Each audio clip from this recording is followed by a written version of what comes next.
What up, everybody?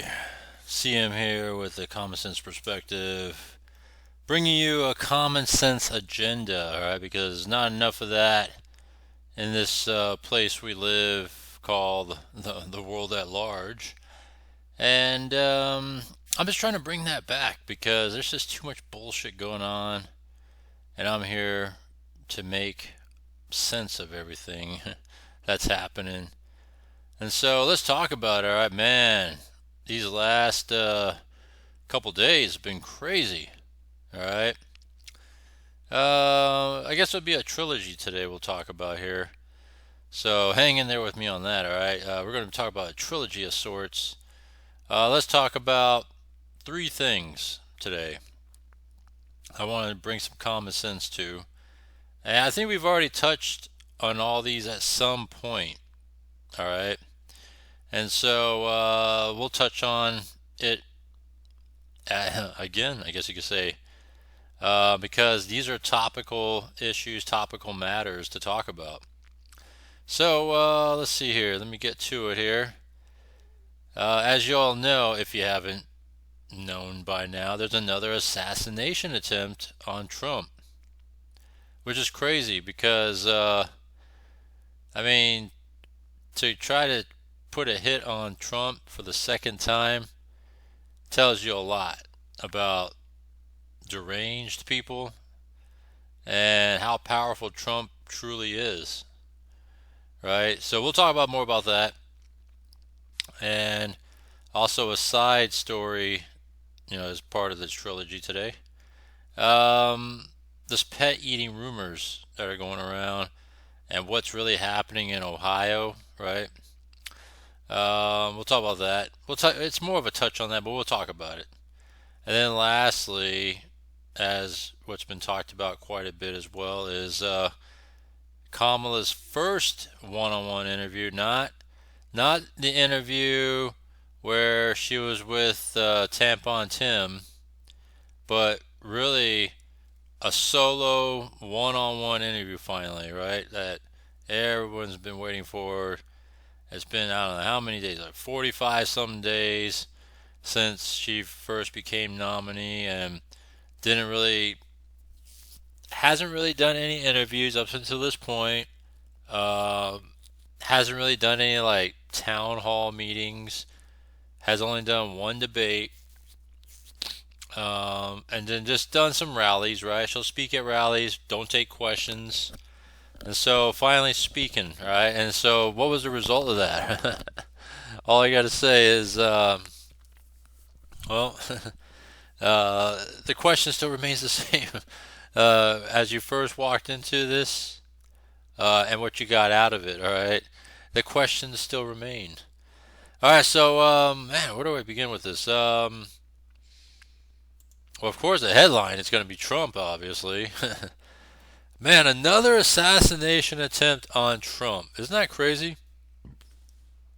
So you got some kid, like 20-year-old, first time around, made it on the rooftop at a Pennsylvania rally, and how he got through, partly with Secret Service lax security, and at the same time, not the best of the best. They sent pretty much the worst of the worst in terms of protection. And if you're talking about like the B team or C team, whatever, that's who they sent, right, to go with Trump. And there's been rumors about how they're understaffed or they're spread too thin. There's not enough Secret Service agents right now, and blah blah blah blah blah.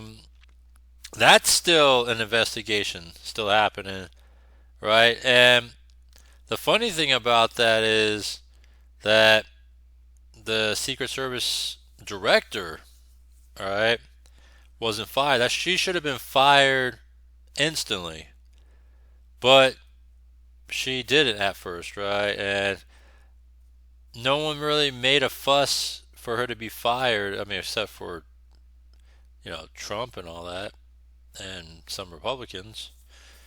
But on the Democrat side, who were running things, there was no inkling whatsoever about firing the Secret Service director, because obviously that was terrible security, right? And so she put up with some questioning. She put up a lot initially before she finally just resigned, right, under pressure, which was a right thing to do. But the best case scenario should have been, doesn't matter if you're on the opposite side of the aisle, all right, of president, I would have fired her straight up. Don't give a shit if we're on the same side. Like, think about that. That you almost got one of our ex-presidents killed because of your lax security. I would have fired, because that's taking accountability. Like any other job in the world where there's responsibility in things, we all would have got something fired, something, some sort of I don't know, anything.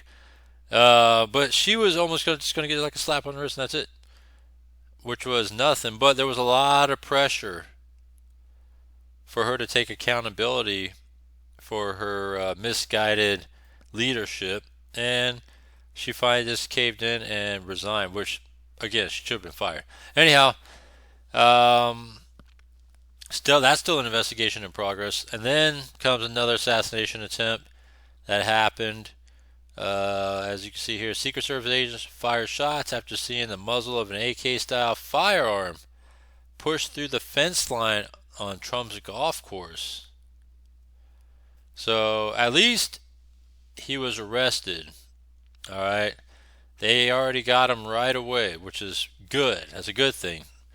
Just like the first shooter. At least they got the first shooter taken care of. This one, too bad they didn't kill him.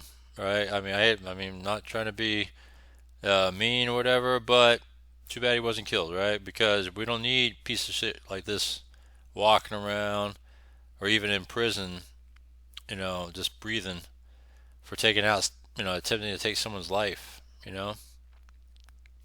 So let's see here. There's this guy here. This is the assassin that attempted to assassinate Donald Trump. So let's see. The man accused of hiding in the bushes with an AK-47 and trying to assassinate Trump at his South Florida golf club is a former roofer whose criminal history includes barricading himself with a weapon at the company's facility in North Carolina more than 2 decades ago. All right, so guys, 58-year-old Ryan Wesley Ruth. They found an AK-47 with a scope, as well as 2 backpacks and a GoPro in bushes just outside Trump's International Golf Club in West Palm Beach. That's Florida. The shooting comes months after Trump was grazed by a bullet. Okay, and what we know about the alleged attempted assassin, he's not from Florida. He's actually from North Carolina. Alright, don't care about his background. Just trying to find out why he did what he did. So, Ruth remains listed as an affiliated voter in North Carolina. Okay. As unaffiliated voters can choose which primary they want to vote in, Ruth voted in the Democratic primary when he cast a ballot this spring. Was he a Trump supporter? According to the New York Post and archives, he said he voted for Trump in 2016. Okay. Previous run-ins with the law. He was sentenced to prison time on 3 counts of felony. He also arrested for driving from a 10 p.m. traffic stop and carrying himself with a fully automatic machine gun inside United Roofing, where he worked. He was arrested later. He has a misdemeanor charge. Did he volunteer to fight in Ukraine war? Spent several months in Ukraine amid the war with Russia. He also said he had tried recruiting Afghan soldiers who opposed the Taliban to fight in Ukraine. Interesting. So I'm sure Democrats are going to try, well, they've already actually trying, believe it or not. Democrats are trying to call this a hoax, a conspiracy, a setup. All right? They're already calling that.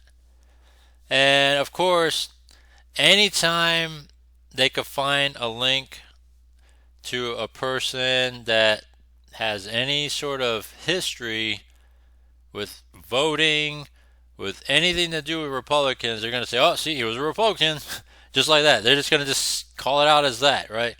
The thing about Democrats is that they always love to deflect and push away and not take on responsibility for people in general. Because when you think about it, Democrats have a history of violence. They have a history of violence. They have a history of violent protest, right? I mean, you could look at the riots back in the days. You could look at riots now. And those are all Democratic driven riots, right? Every one of these riots and protests have gone to violence is all from progressive democratic ideals. And so this guy is pretty extreme. All right, look at him. And I'm sure they're going to say, "Oh, look at him, he's wearing American flag colors. So he's look at that stuff. There's the gun and then two backpacks, probably the GoPro there. That's pretty crazy." But yeah, they're gonna try to accuse him of being some sort of Republican, but there's no way. Someone that's this extreme, right? Especially the last part here, all right? Definitely is more Democratic than anything. So here we go again, right? Another assassination attempt. What's America going to do about this? Though the first shooter's dead, this guy is obviously not dead. He got captured. It's too bad. Thing about everything is that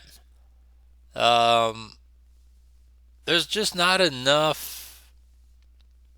How can I say this? It's not what it used to be, right? Usually, crime doesn't pay. You pay the price for committing the crime, right?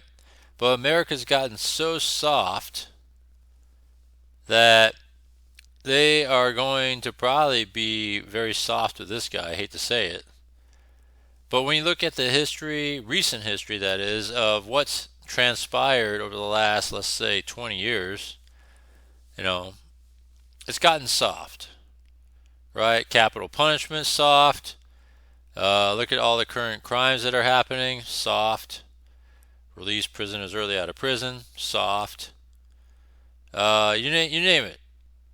Like they've gotten super soft. Oh, let's open the borders, even though they're all here illegally, soft, right? It's just weird that there's crime, there's laws, there's policies, and things like that, but yet when a regular common sense person that's just trying to live their everyday life the right way commits the crime, oh man, they pay a hard price, right? But then when you have the criminals that don't give a damn and break laws, you have people that come across the border illegally. And then what happens with all that stuff, right? The crime committers, thugs, criminals, and then you have illegals that come across the border. What do they get? Slap on the wrist, arrest and release. Here's a summons. Nothing, right? Isn't that crazy how you try to do what's best, right? In the good interest of just following the rules and laws and everything, but yet we pay the harshest price. Isn't that crazy? But yeah, so I guess we'll know more information as it comes with this whole second assassination attempt. All right, so we'll leave it at that for now. All right, so let's go on to this solo interview thing. All right, I was kind of waiting for the the smoke to clear a little bit. Try to get some details about this first one-on-one interview, right? And pretty much the questions were asked by this guy about what was asked in the debate and all that. And talk about clear as mud, right? Which means that things are not any clearer from the debate like it's been here, right? Nothing's clear, all right? Because if you listen to her solo interview, none of it made sense.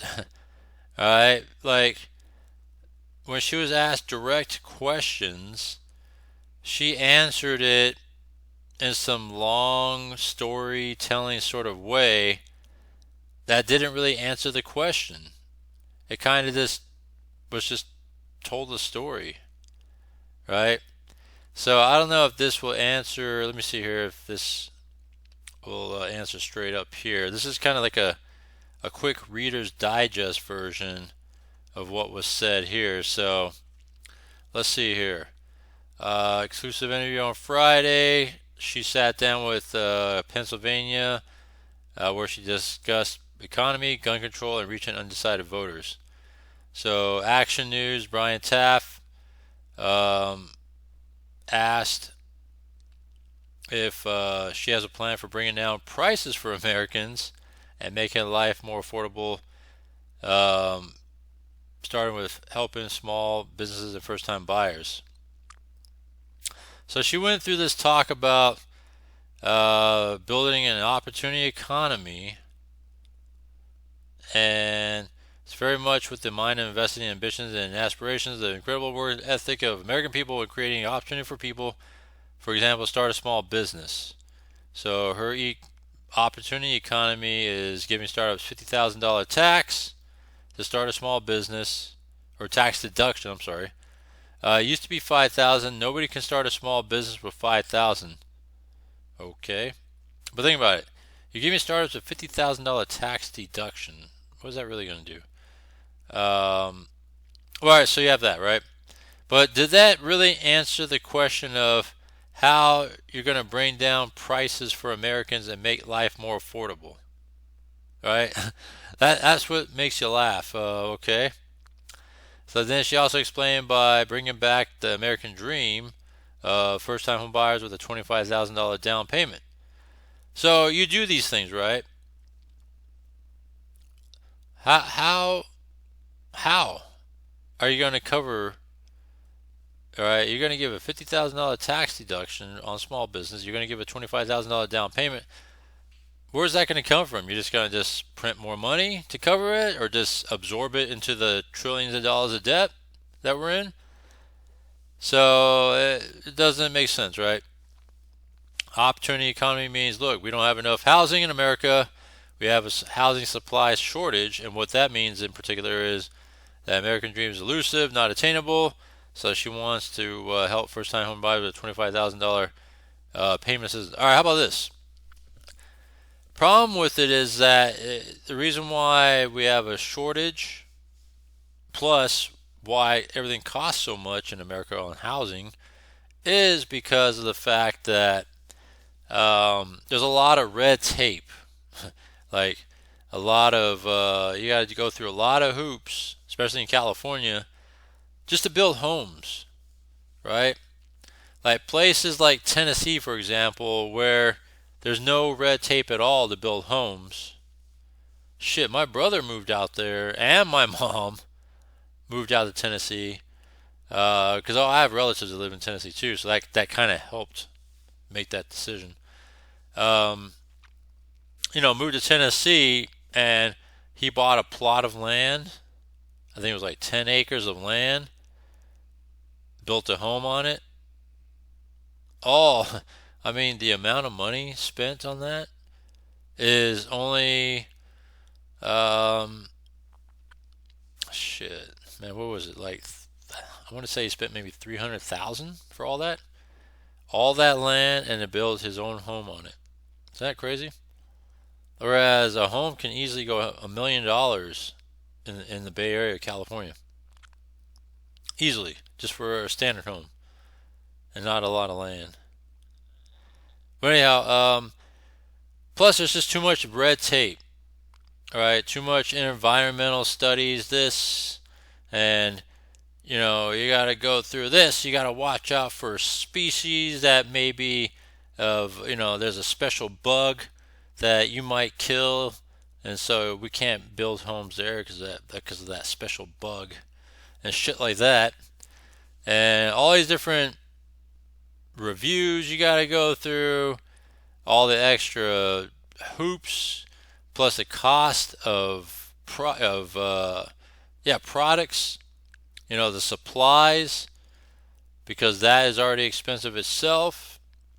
So when you factor all that, there's just too much liability, red tape, and cost issues in California, especially, that it's hard to build in California. And then when you're looking at it across America, it's not too hard to build across America, but I don't think we have a housing supply problem, unless she's just really aiming that towards California. We just have a problem with priorities, is what it is. Let's see here. So, touched on gun control. Here's a funny one, too, about gun control. All right. So, she was asked where she draws a line on American gun ownership and gun use. And then she insisted that she's not taking anybody's guns away. All right. Because I'm a gun owner and Tim Walz, my running mate, is a gun owner. We're not taking any guns away. I support the Second Amendment and I support reasonable gun safety laws. All right. But this is the funny part right here. I feel very strongly that it is consistent with the Second Amendment and your right to own a gun to say that we need an assault weapons ban. Okay, so how is that the right to bear arms, but you want to ban a certain weapon? Most incidents involve handguns, anyways. When you go look at all these different incidents with shootings of guns, a lot of it are actually handguns.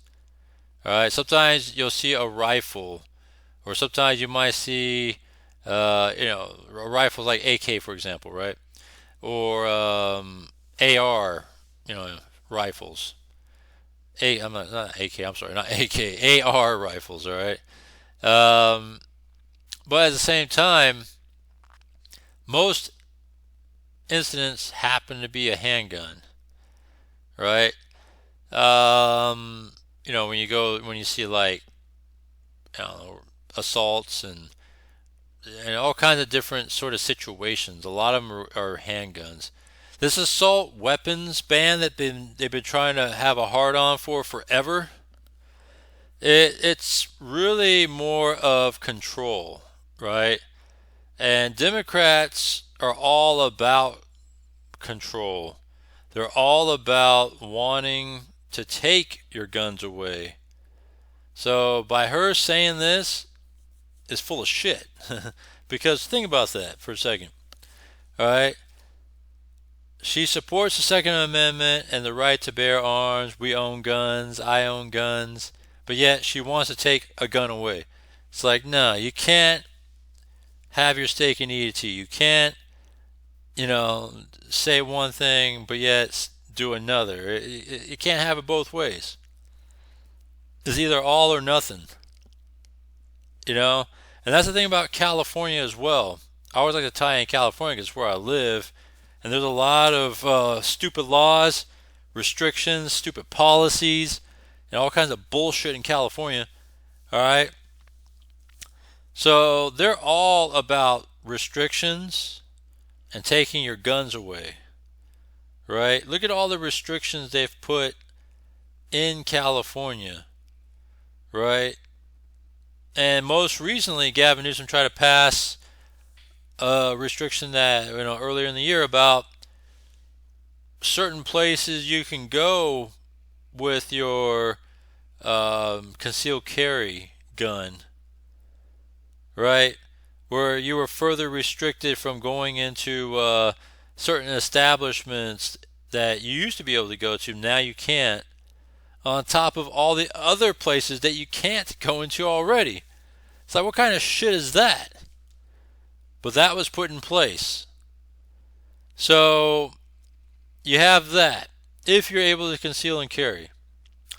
But outside of that, in the big, uh, urban cities, so cities, San Francisco, the Bay Area, LA, and all over LA County, like the big cities, San Diego, such as that, whatever it is, right?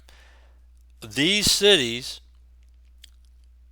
all right, all along the coast, right? There's all big cities, big major cities.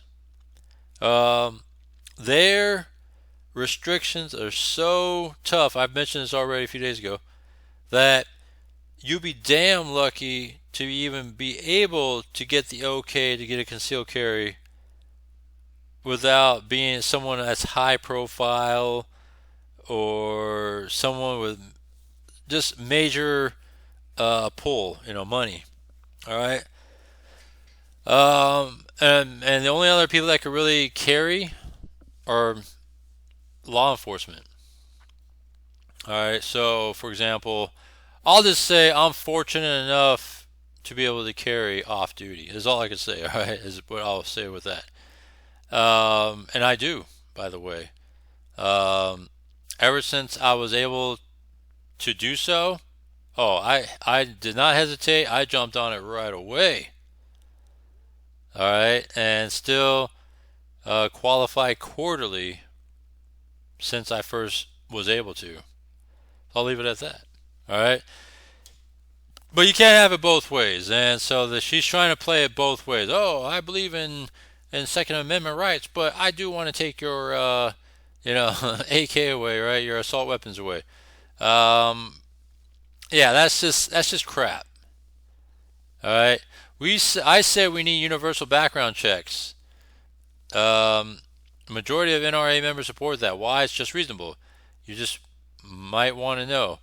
I think they've already do background checks anyways, regardless.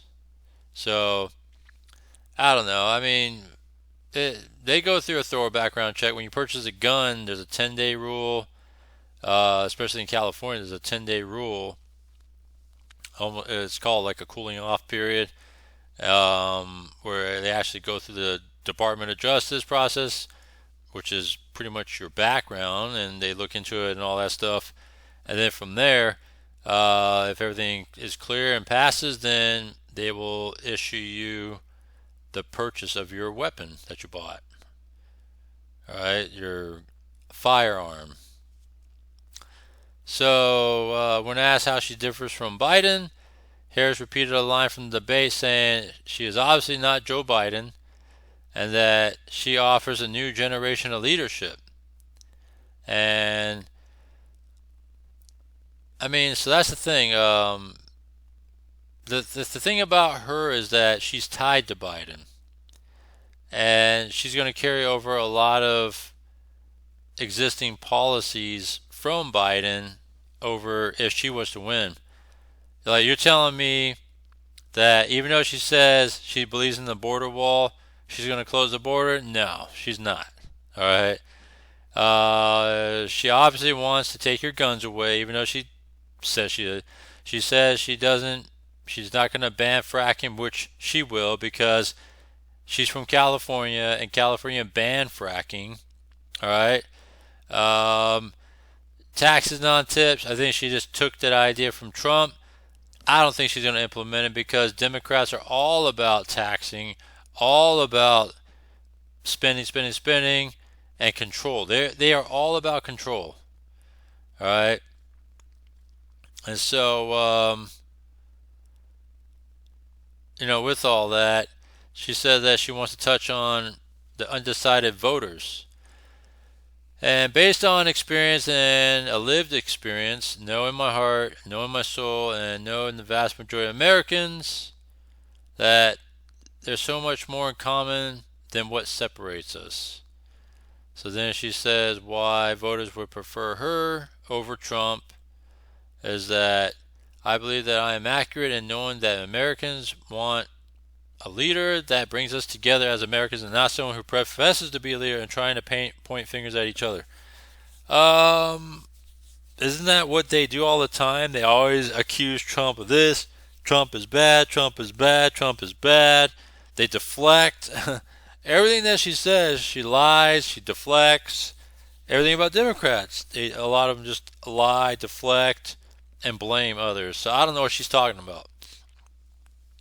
So yes, Trump posted on his social media platform, True Social, a world salad, real mess. Yeah, a word salad. It says world salad down here, but a word salad mess. Yeah, because again, she didn't really clear anything about. She didn't really answer the questions, which is funny.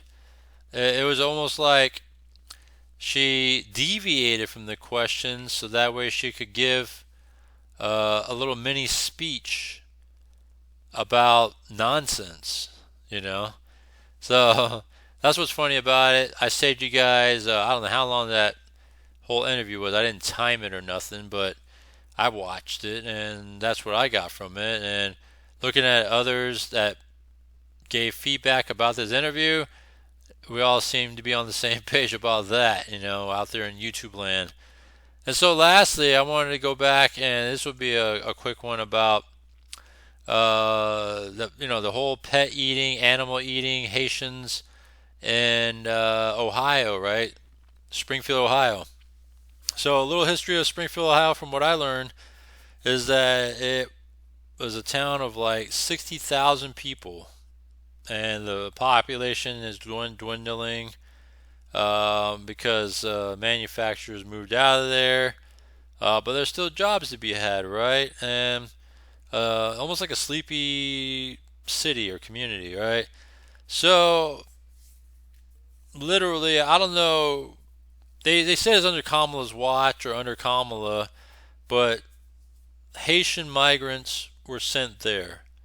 And then you can argue whether they're illegal or not. They came under an amnesty program, but for what though? Right? And I do agree that if they don't have anything meaningful to bring to the table, they shouldn't be here at all. And a lot of them did travel into the country anyways. Part of it is amnesty program, part of it is just coming through the borders illegally. But a lot of them have flown or made their way to Springfield, Ohio. And what happens if you come from a place and culture of what you do that's different, right? You bring that with you because it's familiar, it's what you're used to, right? So they're going to bring their habits, they're going to bring their culture, they're going to bring what they do over from their third world country of what they do and what they know to here because they don't know any better. And I've talked about this too, all right? Because J.D. Vance doubled down on this whole animal eating stuff. Trump mentioned it at his debate, right, with Kamala. The thing about these pet eating rumors is it's believable. Plus, there's 911 calls that back it up. There's witnesses that actually seen what's going on. The city officials claim that there's nothing going on.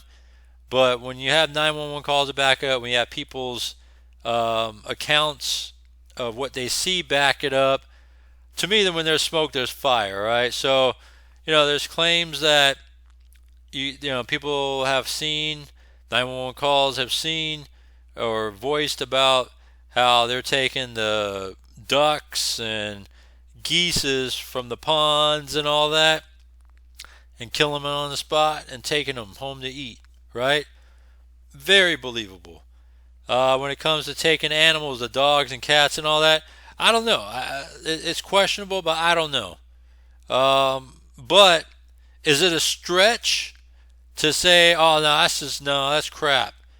No, that's not. To me, no.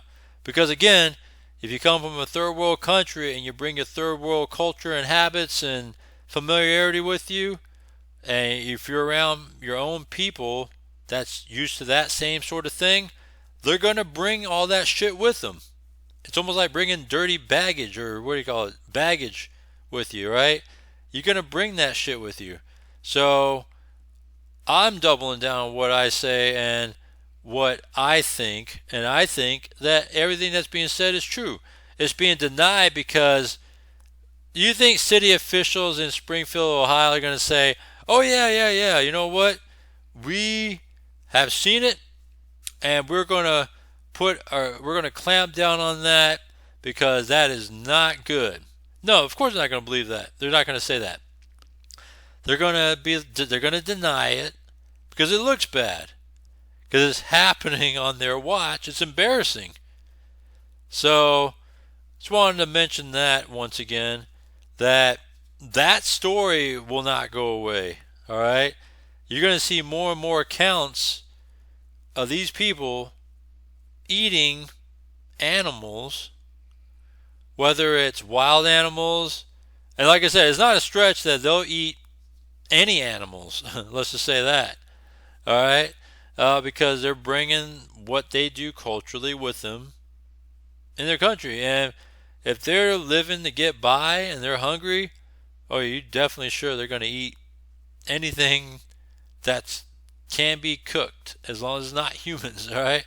They're going to eat those animals. So, man, everything I wanted to talk about here, and that covers everything. I think that when there's smoke, there's fire. There's a lot more to this. Very, very believable.